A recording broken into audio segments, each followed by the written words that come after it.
Hello, folks, and thank you for joining us in another episode of the Ordinary Show podcast. It's right there. And as always, I'd like to welcome you here to all our followers. I know you're eager to see what we're going to talk about here. And, it's something ordinary that is also extraordinary. Owning a dog. Sorry. Owning a dog. Yeah, tigres, baby. So, do you have a dog? I had dogs my entire life. Only had one cat, and I hated it. And actually, he got himself killed because he went on the street and he was run over. So, anyway, to me, dogs are smarter because they stay with you. Anyway, so we have a dog. This is our newest dog, Daisy. You've seen it in some of the videos. She comes in uninvited. She jumps on the camera and says, "Hello, I'm a dog. I'm the owner of this house." And she's right, because basically our kids are gone. My son went to live in California. My daughter went to live in New York. It's just me and my wife now and Daisy. And this is Daisy number 2. Why did we pick that name? Well, do you believe in reincarnation? I do. My wife does. Apparently, this dog do also. Daisy does, because there was a dream in this family about the old Daisy. Blonde, short. He was a yellow lab mixed with a corgi. She was really small. Legs, big body. She looked fat, but she wasn't that fat. It's just that's the way the body was, because she had the big body, small head, yellow lap, small, and shorty, squatty legs. So there was a dream, and we saw her, like on the fire escape of a building. That's weird. The fire escape, the ones you know how that goes on the side of the building for emergencies. Well, there she was, like right on the edge, and she looked at us, and she went like, we would say, "No, Daisy, don't jump." It was so real, and then she went like, "Woo!" And she looked exactly like the way she was before dying. This is 2 years ago when she died. Almost 2 years now. And then when we caught her face looked like this puppy here. It was exactly that puppy. And then when I went to the shelter to save her from the shelter, to adopt her from the shelter, her name was already Daisy. And as soon as she saw me, she came and jumped on me and started wagging her tail and kissing and licking and all. I said, "Man, this is our dog." And then it's so weird that dream happened, and then there she is. Same face we saw in the dream. Anyway, that's reincarnation for dogs. And she's back with us now. I mean, believe it or not, that's what we believe happened. So she's back here now. It's Daisy number 2. And she used to be blonde. Now she's got black hair with white hair with brown hair. Yeah, it's just a mix. It looks like a Napolitan ice cream. She's a mix of Australian Shepherd and Labrador. I believe they call them Aussie doors. So that's what it is. So anyway, owning a dog. So you have the dog already in the house. It's not really owning. It's a member of the family. She's our furry daughter, if you want to believe in it, if you want to say that, furry daughter.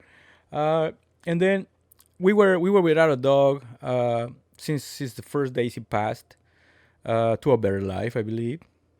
About a year and a half, and then we were used to not having a dog anymore. But my whole life I had dogs, and you're used to them going when somebody's at the door and you don't know, but they can hear and smell. So she start barking. You gotta be aware of that. Dogs are great at that. They start barking. They get alert that somebody else is at the door or around the house. It's just a great alarm, if you want to say alarm. So doggies are good. So we gotta get used to having a dog again. Like when she was a puppy. I mean, she's still a puppy, but she's big. I just went to the vet, and she is 46.8 pounds. And last month she was 41.4. So she gained 5.4 pounds in a month. She's almost 50 pounds. She's getting heavy. She likes for me to carry her like this. She's getting heavy. It's getting on my back pain there, but she's not a pain. She's just a joy to have around. I mean, she's always wagging her tail. She always wants to go outside. She always wants to play. She always wants to chew up everything she can find. I mean, she's chewed up some stuff, and when she was little, I mean, uh, teaching her not to pee inside the house or make a caca inside the house. Uh, this was fast. I mean, I'm used to like 6 weeks to 2 months teaching that, but I mean, this puppy, 3 weeks, and the accidents ended. 3 weeks. She was when I got her like 4 months old, and then 3 weeks in, she waited for us to open the door so she can go outside and do her business out there. That's the fastest I ever had in a dog do that. She had a few accidents, a couple accidents. One time, I mean, my wife is out at work 10 hours a day. If I go back to that kind of work, I'll be the same. So I'm trying to teach her to hold it for at least 10 hours, which is what we do. 10 hours out, we come back and she goes out. And that's what the old dog used to do, the old Daisy. So right now, the test is about right there. But one time we went to the movies and we went to when we went to the rodeo. My daughter was here, and we went to the rodeo. We left it here for like probably 8 hours, and everything looked fine until my daughter stepped on the rug we have in the living room, and it was wet, and it smelled. Guess like what? It didn't smell like Clorox. It smelled like puppy pee. So that was the last time, and that's over a month ago, and that's the only one since I wanna say it, mid January. So that's 3 months or something like that. So she's good. She can hold it now. Haven't done the whole 10 hours without us in the house because if we're here, she knows she comes and there's a little kind of like a thing we bought from like a souvenir from Greece when me and my wife went on that cruise. It's like a moon with a little rope that hangs from the doorknob, and she goes and grabs that and hits it against the door. We know she wants out, or she comes and cry and starts.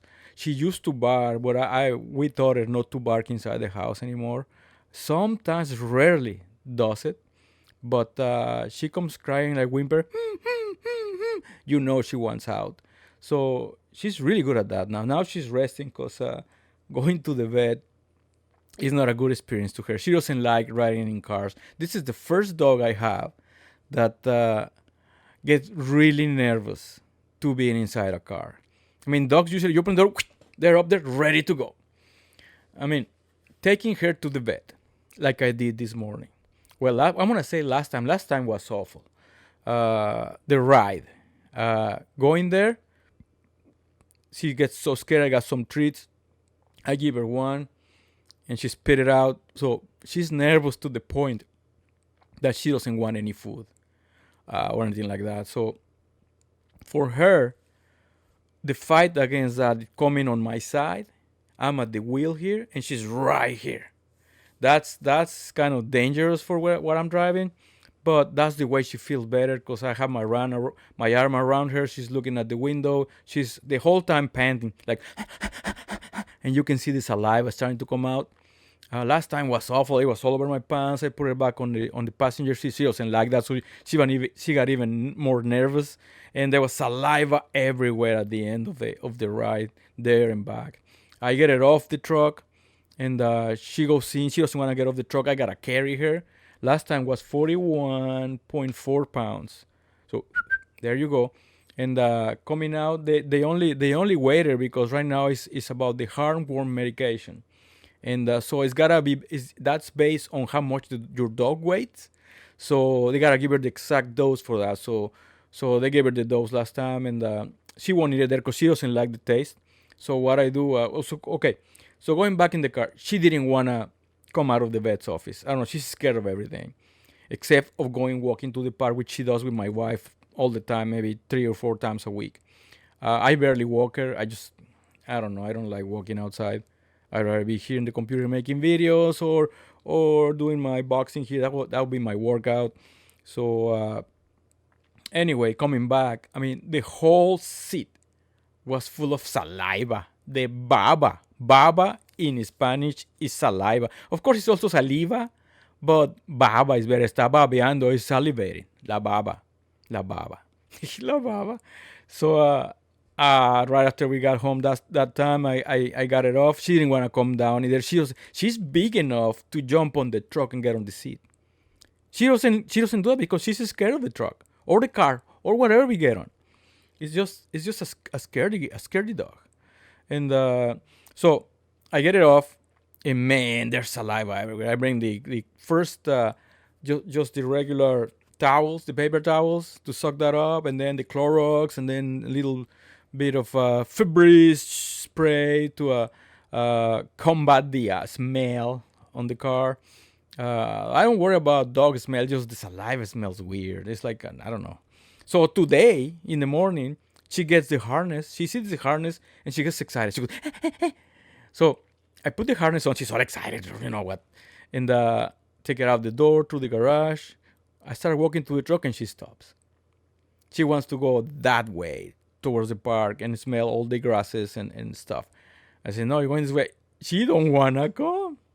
I had to carry her and put her in the truck and shut the door so she gets on. It's just she's so scared of it. She gets so nervous. So same thing, right to the vet. She was okay for 2 minutes and then she jumped over and went on my seat while I'm driving. She's big now. Today she weighed, like I said, 46.8 pounds, almost 50 pounds. She got on my lap. She don't fit between the wheel and me, so I'm there. So I'm driving the one hand, I got the other one under her like this. So I'm grabbing her and I got the thing so I kind of turn like that. So I gotta be really careful because a jolt of her, it can get me out of control of the truck. So I drive very carefully, but she's better, not okay, but she's better. She's still panting. There was a little bit, like a little bit of saliva on the door handle from the inside, and that was it. So get to the vet. I parked in reverse because it's easier to open the door like this and just walk into the door like that. So she was on my side. So I tried to get off. I took my belt off, and she wouldn't want to. She started jumping and then got on the seat behind me. So I get off, grab my cell phone, put it in my pocket, and I have to pull her from the leash and then grab her and put her on the ground because she's just scared of everything. So once she recognized the smell in the vet's office, apparently she likes somebody there. So we got in and she started wagging the tail, jumping at everybody. I'm back, yeah. So he comes the attendant and she grabs her and she don't want to go with her. So but she pulls. I say, hey, give it a little spank, and she goes. All today did was waited again for the heartworm medication, and that's how we know she gains almost 6 pounds. I gave it a treat there because I get free treats for dogs. Nothing. She wouldn't want nothing. So I got charged $14.50 for the monthly heartworm medication, and I gotta go back one more time. She's 8 months. Tomorrow, no, Sunday she'll be 8 months. So they're telling me that next time is probably the last time I gotta go monthly, because she's probably gonna keep that weight after that, and then they can prescribe a 6 month box of these pills or whatever they call these tablets that I also she doesn't like I said, she doesn't like the taste, so I gotta grab the knife and basically chop until it's pulverized and put it on her food, and she wouldn't know about it and she just eat it. If you give it to her, she won't eat it. If you put it in the pill pocket where you grab around yummy stuff, she picks it out and spit it out and just eat the pocket, or it's kind of meaty. So like this, pulverize almost to a powder, put it in the food, and she eats it. So I did that today. So on the way back, again, she didn't want to get in the truck, so I gotta pick her up, put it on the passenger seat, and this time I already put there's a little like a guard or a cover made for the seats. so you can put your dog there, and then it takes the hair, and then I was more worried about the baba, the saliva going on the seat again. So uh, put that in there this morning. He's got a couple of things in there to support, and so she's on that. So I'm not worried about the baba or the saliva getting on the seat. And she's calmer now than going in. Going back out, it was easy to get her out of the vet's office. I mean, she kind of stopped there for a couple of seconds, and then I was able to pull a little bit, and then she went out. And like I said, I put it back in the truck, and then the right back is usually the bad one. The last two times I took her there, the saliva was everywhere. So we come back on the ride home, and she's nervous. She's so I put on some classical. I said, Cortana or whoever is on Prime Music, on the Amazon Music, play classical music for dogs. And she came up with, I don't know, Miranda Lambert. I said, what? How? Anyway, it was guitar, acoustic guitar, and then it was a nice melody. So I don't know if that helped calm her down. She was still panting. I tried to give her a treat. She spit it out. She didn't like it. So a ride home is it was not a lot compared to last time. It was just like 3 or 4 spots of not a lot of drooling like she was last time. It was good. Get it out of the truck. She wouldn't come down. I have to pick it up, put it on the ground, and then she recognized the house. She just runs into the house, and right now she's just laying on the floor right there, outside of my office here, outside of my studio office. So she's good, and she hasn't eaten her medication because right now it was too much stress in the morning. Going to the vet and back. The stress is the going on the truck. I don't know. She doesn't like all the movement. Like if you're surfing and you gotta balance yourself when you turn, she's gotta put. Well, she's got 4 legs. She can do that easy, better than humans. So anyway, we're back. She's there. She's resting. She's gonna be 8 months old on Sunday, and having a dog to me is awesome. A family is not complete without a dog. I was gonna say without a pet, but don't get a cat. I mean, let's talk about this. You put your wife and your dog in the trunk of the car and you shut. Go out with your friends, go to the bar, go to the football, not soccer game. Come back 3 or 4 hours later, open the trunk, and out of those two, one is gonna be really happy to see you. Who's that? The dog, of course, wagging the tail. I like this game. You go away. I'm thinking, when is he coming back? Yes, he's back. Woohoo! I love you, puppy. And the other one, the wife, is gonna be like, here, sign divorce paper.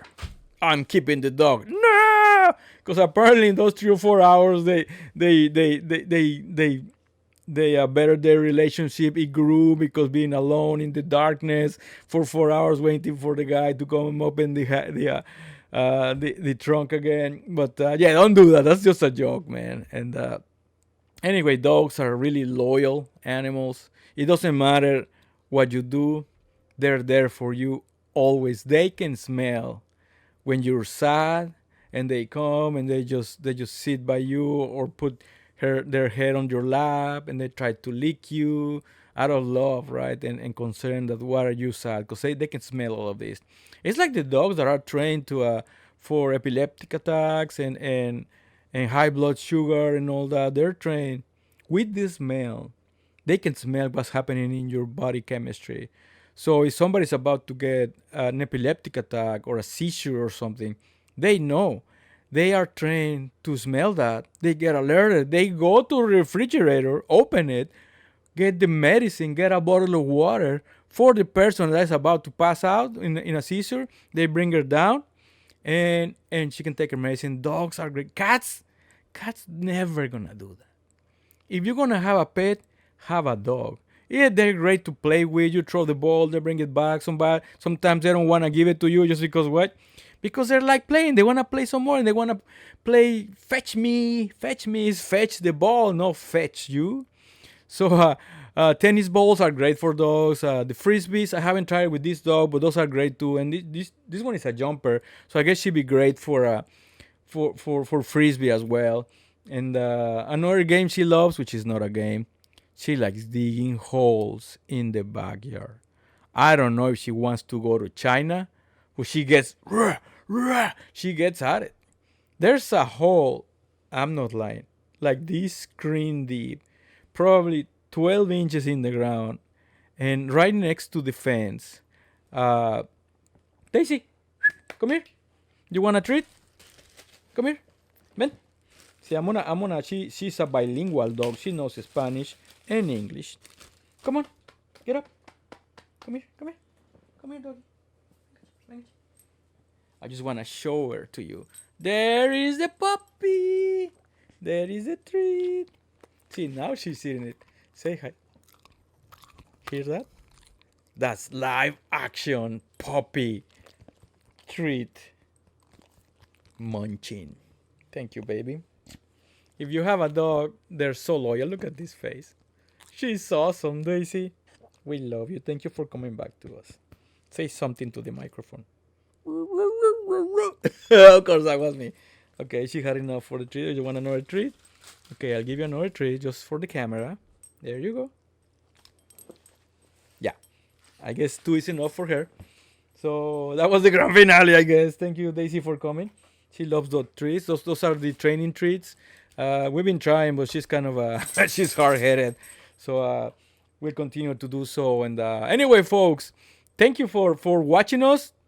Remember, this show is brought to you by Motherfucker. Motherfucker. Ooh, ooh, ooh, ooh. The fucker means seal in Spanish. The seals go through life to the daily activities, eating, drinking, swimming in the water, having a great time, sleeping. It's a great life. That's what I say. Live in seal mode. Live in mode fucker. The jingle. Motherfucker. Ooh, ooh, ooh, ooh. Go to our website right here in the bottom. www.crane-productions.com. And in there, go to the third tab from the left. What do you want? You want more treats? Go to the third tab from the left. That's the Craneware tab. Click on it. Go all the way to the bottom. Past the motherfucker logo and the little write-up that I just did for what the fucker means in Spanish. And go past the Shopify logo. There's a banner that occupies the whole screen with the motherfucker logo in the middle. And it's got a plethora of pictures of us wearing our shirts, our hats, our hoodies, our tank tops, all of it. So click on that logo, and that will take you to our Shopify store, Craneware-motherfucker store in Shopify. And we got like 18 products for you to choose from. Choose your apparel. Wear the apparel with the attitude, the motherfucker attitude for confronting life and being a winner. A winner with motherfucker apparel. And thank you for right now the caps. All the caps are 20% off. Whatever you see on our website, this is one of the trucker hats. Is the black and gold, the gold foca with the gold back on the hat, the trucker hat, and the black on the front. We got 4 different trucker hats, and then we got one performance hat, which is right there. That's the performance hat that I usually use. It's a dark navy with the gold foca. And then we got all the other 3. We got 4 different trucker hats and the performance hats. All of that 20% off for a limited time. And thank you for watching. Remember, you can watch us on YouTube, on Spotify. You can listen to us on Spotify, on YouTube, on iHeartRadio, on Amazon Podcasts, and on Apple Podcasts. As always, this is what I like to say. You can live an ordinary life, but you can get extraordinary results. And as always, chingon, baby, chingon. Chingon, effing awesome, motherfucker, awesome. Thank you again, and goodbye. Cue the music.